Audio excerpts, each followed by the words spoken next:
So guys, what's going on? I hope you guys are well. I hope you guys are staying safe. I hope everything's good wherever you guys are. I hope you guys are keeping safe, keeping well. Guys, I wanted to bring up some news, or bring some news to you. Janibek Nali, whatever his name is, I don't know his second name, but Janibek has been ordered to fight Jaime Munguia. Now this is a good fight. Janibek has come out and said that he's not interested in, he wants champions and stuff like that. He wants to fight Golovkin and he wants to fight Charlo, etc. But I actually think it's a very good fight. I think Janibek's not really been tested. And I think Jaime Munguia's not really been tested. I think both guys haven't really been tested. And I think it's a great fight. I think Jaime Munguia is a very, very protected fighter. I mean, he's literally fought nobody. And I think this would be a great test for him to see where he's at. I think Janibek is technically a lot better fighter than Munguia, but Munguia is a guy that brings it. He's very tough. He's durable. He comes and brings it all day long. Look, you'd probably have to favor Janibek in the fight, but I think Munguia's pressure, punch output could cause some problems to Janibek. But I think one thing we can say is that this is a proper good fight, and a fight that I actually think makes sense for both guys. Obviously, Munguia's has been mandated or been ordered. Janibek has to fight him. Now Janibek doesn't seem that keen on the fight, probably because of the fact that he probably looks at Munguia and thinks it's a dangerous fight. It's not that big a fight. I mean, I think it is a big fight for Janibek, but he probably thinks of it that the Charlo Golovkin fights are bigger, probably financially more rewarding, and there's belts on the line. And someone like Golovkin, who's got 2 belts, I mean, that's a very big fight, and a fight that he probably thinks Golovkin's at the end of his career, so maybe I can get him at the right time, and I can become a unified champion. Fighting someone like young, hungry like Munguia, it's a dangerous fight. It's a fight that, you know, it doesn't really bring him. What does it really bring him? But yeah, it probably pays him his highest payday without question, because Janibek's not really been in big fights. So this would certainly be the biggest fight that he'd be involved in.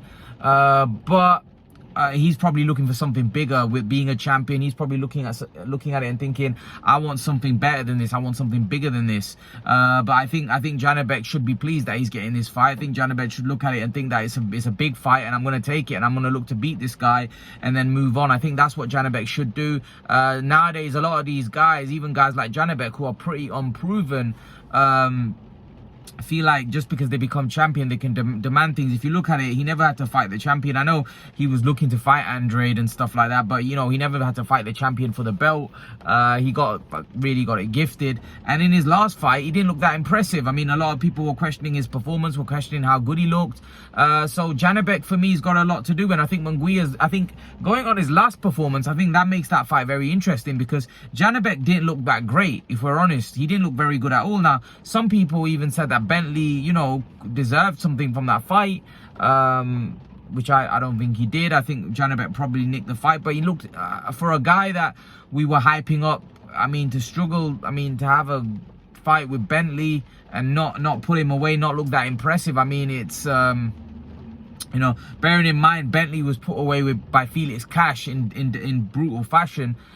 We expect someone like Janibek, who we think is a level above Cash, to do much better, but he didn't. And maybe someone like Felix Cash is looking at it and thinking, you know what, could I beat a Janibek? Could I go right in there with Janibek? You know, after watching what Bentley did, maybe he thinks that, you know what, he might have a good chance against Janibek.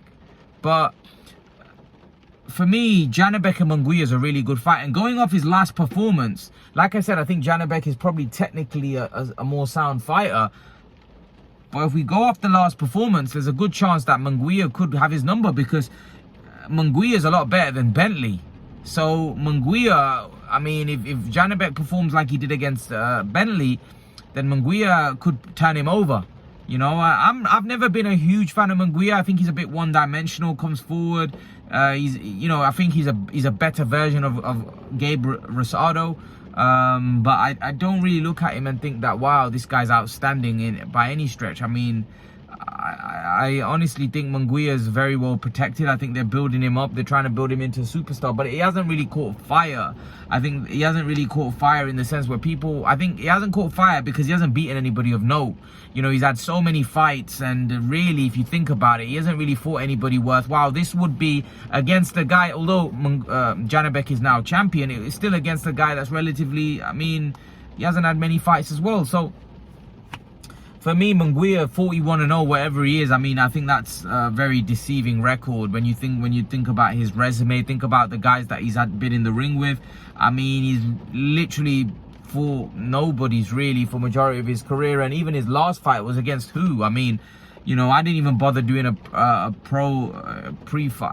post-fight video because, I mean, the guy who was he fighting? I mean, literally a nobody. So, I mean, Munguia needs to step up his game now. You know, 41 fights, and I think this is a good step up.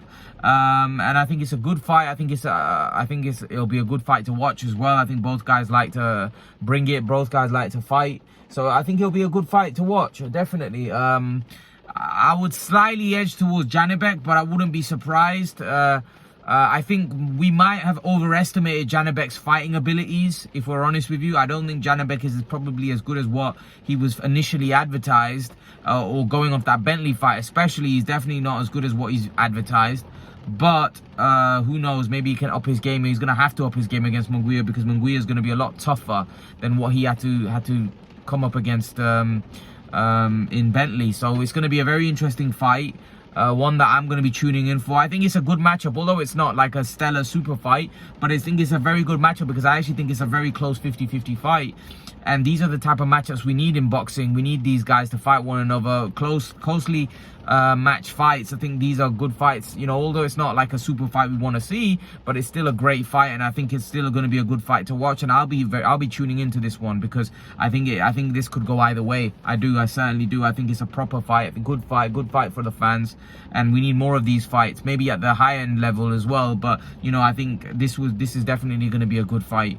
I think stylistically, I think from a career perspective, both guys, I think it makes sense for both guys. So yeah, let's hope it gets done, and let's hope they make this fight. Leave your thoughts, guys. Let me know what you think in the comment section below, and I'll see you guys in the next video. Peace, guys.